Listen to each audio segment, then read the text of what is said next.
अस्सलाम वालेकुम। खूनी सैटरडे में मैं अपने सभी सुनने वालों को खुशामदीद कहती हूँ। उम्मीद करती हूँ आप सब लोग खैरियत से होंगे, जहाँ होंगे खुश होंगे। आज आप लोगों के लिए मैं बहुत हॉरर स्टोरी लाई हूँ जिसे आप लोग बहुत ज़्यादा पसंद करेंगे। ये हॉरर स्टोरी मेरे साथ अली शेयर कर रहे हैं। अली कहते हैं, आज आपके साथ अपनी ज़िंदगी में पेश आने वाली बहुत ही ज़्यादा ड्रामी कहानी शेयर करना चाहता हूँ। मैं अपनी सिटी का नेम नहीं बताना चाहता। आज से तकरीबन 8 बरस पुरानी बात है। मैं एक दफ़ा अपने शहर वापस आया। मैं कराची से ट्रेन से आ रहा था। ट्रेन ने मुझे रात उतार दिया स्टेशन पर। हम लोगों के इलाके का जो स्टेशन है वो बहुत ही ज़्यादा वीरान और पुरसरार सा है। सर्दियों में तो वहाँ पर कोई भी मुसाफिर नज़र नहीं आता, बिल्कुल वीरान हो जाता है। और ये 20 दिसंबर की बात है। मुझे ट्रेन ने वहाँ पर उतार दिया। स्टेशन मास्टर के कमरे की लाइट जल रही थी। मैं उस तरफ गया तो स्टेशन मास्टर कमरे में नहीं थे।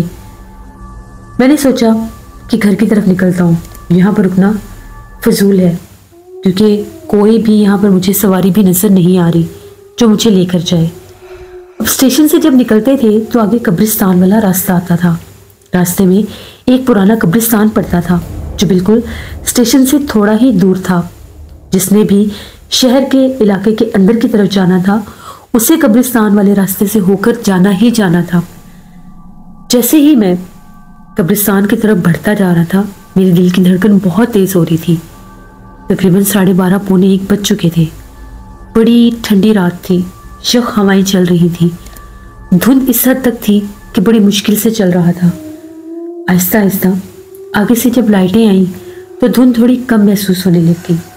तो मैं क्या देखता हूँ कि बिल्कुल मेरे सामने जिस तरह से कोई चलता हुआ जा रहा है, सफ़ेद लिबास में, सफ़ेद चादर में, मानो जिस तरह से कोई औरत है। बहुत लंबे बाल, इतने लंबे बाल कि ऐसे लग रहा था कि बाल ज़मीन पर लग रहे हैं। मुझे बड़ा तजुर्बा हुआ कि ये बाल है, ये इसका लिबास है। वो चलती हुई जा रही थी सुनसान वीरान कब्रिस्तान वाले रास्ते पर, आधी रात को एक औरत। तभी अब मैं पीछे पीछे था। मुझे बहुत ज़्यादा डर लग रहा था कि मैं आगे कैसे जाऊं, कहीं ऐसा ना हो कि ये कोई और मखलूक हो मेरे ऊपर हमला कर दे। मुझे जिन्नात से बहुत ज़्यादा डर लगता था। मैंने क्या किया, मैं सिगरेट पीता था, मैंने सिगरेट सुलगा ली। जैसे मैंने सिगरेट सुलगाई, एकदम से उसने अपना रुख कब्रिस्तान की तरफ कर लिया और जिस तरह से वो कब्रिस्तान के अंदर चली गई, मैं तेज़ी से कब्रिस्तान को क्रॉस करने लगा। जब मैं कब्रिस्तान के दरवाजे के पास पहुंचा तो मुझे कब्रिस्तान से भयानक रोने की आवाज़ें आने लगी। इतनी खौफनाक आवाज़ें थी, इतनी खौफनाक आवाज़ें थी, जिस तरह से कोई बैन कर करके रो रहा है। मैंने सिगरेट सुलगाई हुई थी और मैं चलता हुआ जा रहा था। कब्रिस्तान की दीवार जैसे ही ख़त्म हुई, रोने की आवाज़ें भी मद्धम हो गई। अब मैं तेज़ी से चलता हुआ आगे अपने इलाके की तरफ बढ़ने लगा, यहाँ तक कि हम लोगों का इलाका भी शुरू हो गया। जैसे ही हम लोगों का इलाका शुरू हुआ, मैं अपने घर की गली में दाखिल हुआ तो क्या देखता हूँ, हम लोगों के घर के बाहर जिस तरह से कोई खड़ा हुआ है। इतनी रात को ऐसे मुमकिन ही नहीं था क्योंकि मैंने तो घर वालों को आने से पहले बताया भी नहीं था कि मैं आ रहा हूँ। देखा तो जिस तरह से सफ़ेद लिबास वाला ही कोई खड़ा हुआ। मेरी तो हैरत गुम होगी जब मैं उसके करीब जाने लगा तो वो वही औरत थी लंबे बालों वाली जिसे मैंने कब्रिस्तान के बाहर देखा था। हम लोगों के घर के आगे खड़ी थी। मुझे बाकायदा मैंने देखा अपनी आंखों से हम लोगों के घर में दाखिल हुई है। मैं भागा, गेट के पास आया तो गेट बंद था। मैंने ज़ोर ज़ोर से गेट पर दस्तक देना शुरू कर दी। मेरा छोटा भाई भागता हुआ गेट पर आया और उसने दरवाज़ा खोला और कहा, भाई आपने बताया भी नहीं और आप आ गए। मैंने उसे कहा कि भी घर का दरवाज़ा क्यों खुला था इतनी रात को? अभी यहाँ पर कोई औरत थी जो घर के अंदर दाखिल हुई है। उसने कहा कि दरवाज़ा तो बंद है, आपके दरवाजे का शोर सुनकर मैं कमरे से निकल कर आया हूँ। मैंने उसे कहा कि नहीं, यहाँ पर कोई औरत खड़ी थी मेरे सामने, उसने गेट खोलकर वो अंदर आई है। तुम लोगों को शायद आइडिया ही नहीं है। हम लोग भागते हुए ऊपर गए। ऊपर जाकर देखा पूरा घर खाली था, कहीं कुछ भी नहीं था। मैंने अम्मी को सारी बात बताई कि इस तरह से मैं वहाँ से स्टेशन से निकला हूँ, तो जो कब्रिस्तान वाला रास्ता है कब्रिस्तान के आगे बल्कि मैंने एक औरत को देखा। उसके इतने लंबे बाल थे कि पाँव की एड़ियों तक बाल ही बाल थे। जब मैं थोड़ा सा डरा तो मैंने सिगरेट सुलगाई। बस मैंने सिगरेट सुलगाई, पता नहीं उसने वो कैसे शोला देख लिया, वो मेरे आगे आगे जा रही थी तो कब्रिस्तान की तरफ मुड़ गई और उसने रोना शुरू कर दिया। वही मैंने अपने घर के बाहर भी देखी है। अम्मी ने कहा तुम्हारा वहम होगा, वहां पर तुमने वो चीज़ देखी होगी, क्योंकि कब्रिस्तान से रात के वक्त मखलूक़ात निकलती हैं जो वो स्टेशन की तरफ जाती हैं, इसीलिए सर्दियों के मौसम में स्टेशन बिल्कुल वीरान हो जाता है। और तुम्हें किसने कहा था कि तुम इतनी रात को आओ? मैंने कहा कि अम्मी मुझे बस आना था, मुझे काम था कल बहुत ज़रूरी, तो मैंने सोचा कि मेरा पूरा दिन साया हो जाएगा तो मैं चला जाता हूँ, शायद मुझे आगे कोई सवारी मिल जाए, कोई आगे जिस तरह से कोई रिक्शा या कोई तांगा मिल जाए, लेकिन कुछ भी नहीं था वहाँ पे। यार मैंने कपड़े वगैरह बदले, खाना खाया, मैं सो गया। जैसे मैं सोया तकरीबन आधी रात का टाइम होगा, मुझे इस तरह से महसूस हुआ जिस तरह से मेरे पाँव जो हैं उनको कोई गुदगुदा रहा है। बाकायदा मेरे पाँव की जो हथेलियाँ हैं उनके ऊपर कोई फिंगर्स फेर रहा है जिस तरह से। मेरी नींद बहुत कच्ची थी, एकदम से मेरी आंख खुल गई। देखा तो मेरे जो पाँव हैं ब्लैंकेट हटा हुआ था, लेकिन वहाँ पर कोई भी नहीं था। मैं उठा, मैंने कमरे की लाइट ऑन की, सारी तरफ देखा, कहीं कुछ नहीं था। मैंने अपने पाँव देखे तो पाँव मेरे नॉर्मल थे, ठीक थे। मुझे लगा कि ये शायद ये कंबल हट गया है, अपने आप को तसल्ली देने लगा। फिर सो गया। थोड़ी ही देर कहीं गुजरी होगी, किसी ने बड़े जोर से मेरे ऊपर से कंबल खींचकर हम लोगों के दरवाजे पर मारा। अब सर्दी के मौसम में कोई कंबल आपके ऊपर से उठाए हटाए तो आपको महसूस हो जाता है। मैं तो कांपने लग गया, खौफ से मेरी तो हालत गैर होगी। कमरे में कोई भी नहीं है, कंबल किसने फेंका है? जैसे ही मैं फौरन उठा, मैं कमरे से बाहर भागा। मैंने घर वालों को जगाया, अपने भाई को जगाया, वो पढ़ता था तो ड्राइंग रूम में सो जाता था, उसको मैंने जगाया। मैंने उसे कहा कि मेरे पास आओ, मुझे बहुत डर लग रहा है, मुझे कोई चीज़ तंग कर रही है। वो मेरे पास मेरे कमरे में आया, आकर देखा तो ब्लैंकेट जो दरवाजे के पीछे पड़ा हुआ है। उसने कहा कि भाई यहाँ पर क्यों फेंका? मैंने कहा मैंने नहीं फेंका, मेरे ऊपर से किसी चीज़ ने फेंका है। उसने वो कंबल उठाया, चारों तरफ हमने देखा, हमें कहीं कुछ नजर नहीं आया। कमरे की लाइट हम लोगों ने ऑन कर दी। मैंने उसे कहा मेरे पास ही सोना, मुझे कोई चीज़ तंग कर रही है, मुझे सोने नहीं दे रही। वो मेरे पास ही लेट गया। तो जब हम लोग सोए, तकरीबन थोड़ी ही देर गुजरी, बातें की, नींद आ गई, हम लोग सो गए।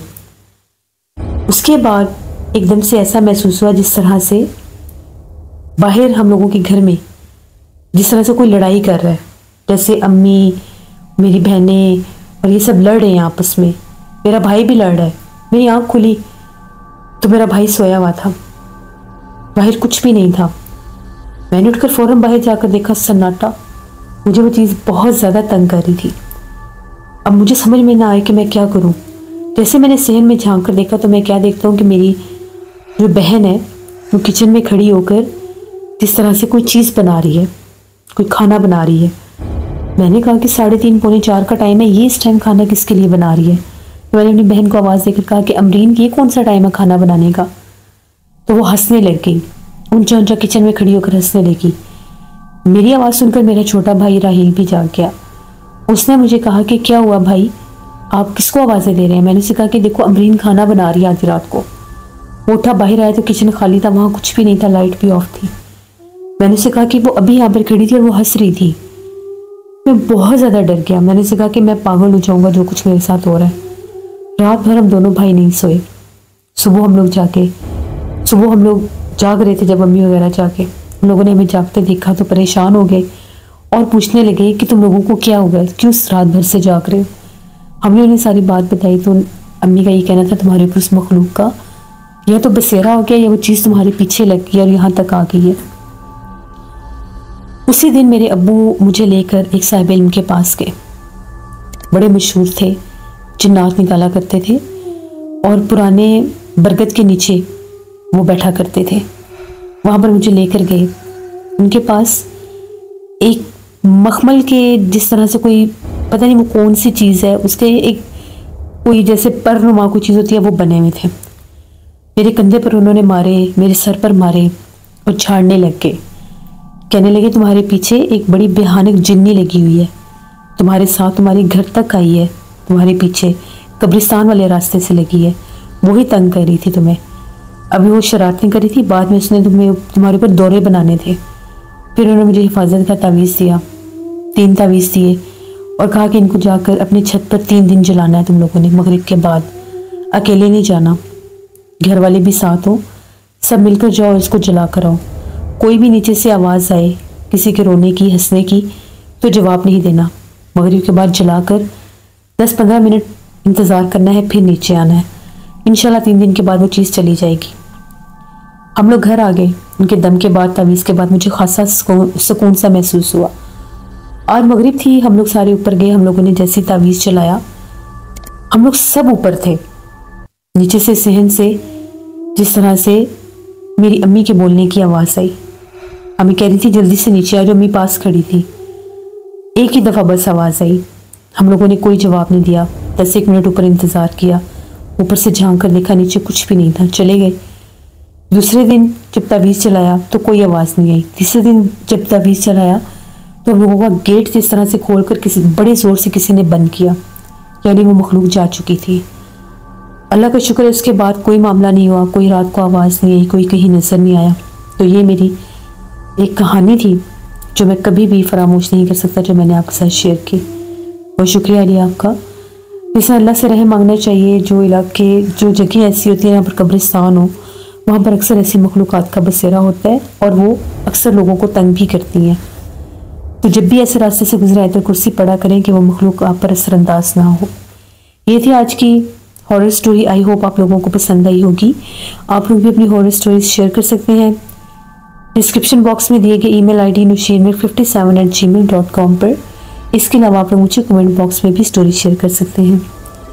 इंशाल्लाह कल आप लोगों के साथ फिर मुलाकात होगी किसी नई हॉरर स्टोरी में। जहाँ रहें खुश रहें। Thank you for listening my stories. Stay tune.